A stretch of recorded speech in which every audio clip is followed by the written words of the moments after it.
বন্ধুরা, মাছের ঝোল বানাচ্ছি, রুই মাছের ঝোল। আলু, শিম, ডাঁটা, হ্যাঁ, পেঁপে সব কিছু দিয়ে তোমার রুই মাছের ঝোল বানাচ্ছি। এই যে তেল দিলাম,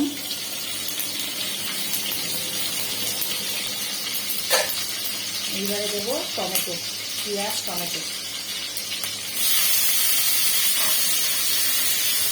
দুটো তো বন্ধুরা ভুলে গেলাম, তার আগে দেবো তেজপাতা আর জিরে।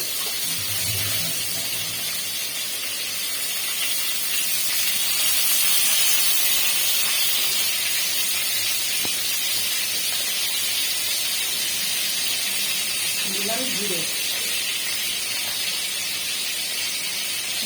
তেজপাতা, টমেটো, পেঁয়াজ।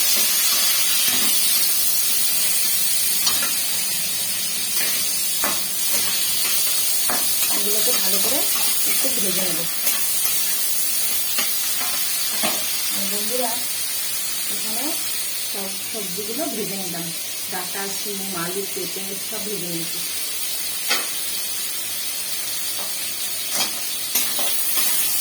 একটু ভেজে নিই, তারপরে দেব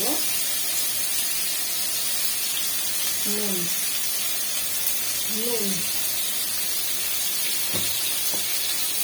দেব একটু হিং। এগুলো একটু ভেজে নেব, টমেটোগুলো যখন গলে আসবে,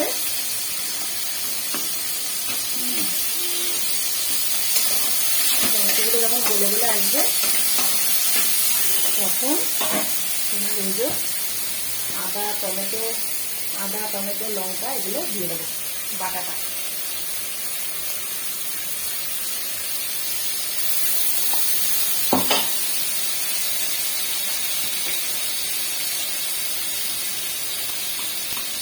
তারপরে দেবো হলুদ,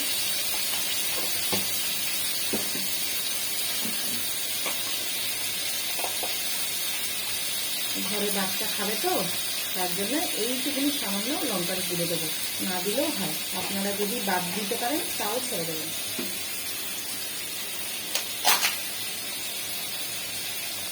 দেবো একটু ধনে গুঁড়ো,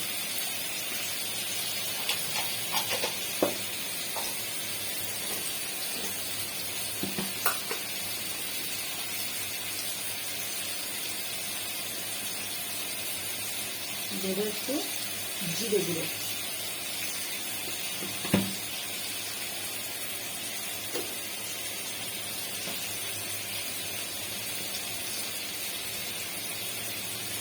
দেবো একটু চিনি দিয়েছি। এবারে এটাকে নাড়বো।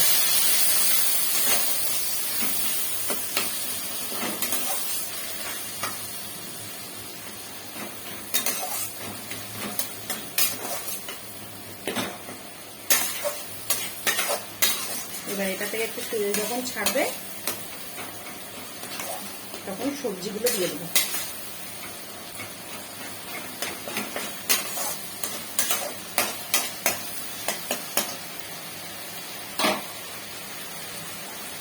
এক এক করে সব ভেজে রাখা সবজিগুলো দিয়ে দেবো।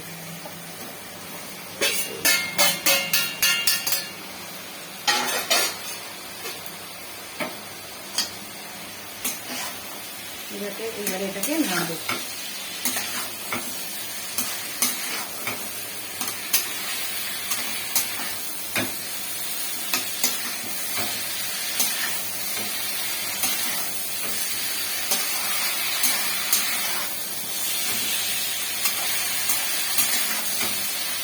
একটু জল দিয়ে দেবো, তাহলে কড়াই লাগবে না।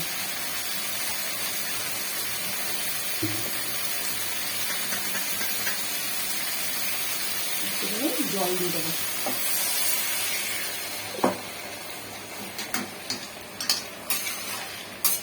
আবার একটু নেড়ে দেবো,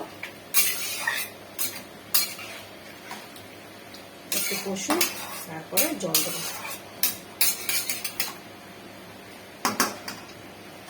চাপা দেবো।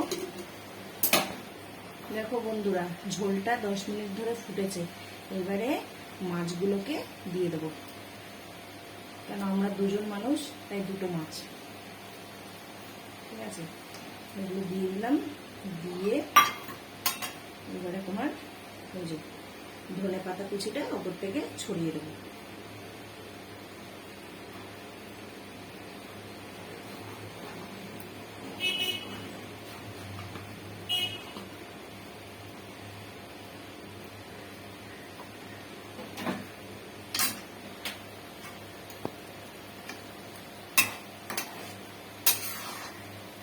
দেখো বন্ধুরা, আলু, শিম, পেঁপে, সজনে ডাঁটা সব কিছু দিয়ে পাতলা রুই মাছের ঝোল। বাড়িতে এরকম বানিয়ে বানিয়ে খেয়ে দেখবেন, খুব ভালো লাগবে, শরীর স্বাস্থ্যের পক্ষে খুব ভালো। ঠিক আছে, এবারে এটাকে বন্ধ করে দেবো।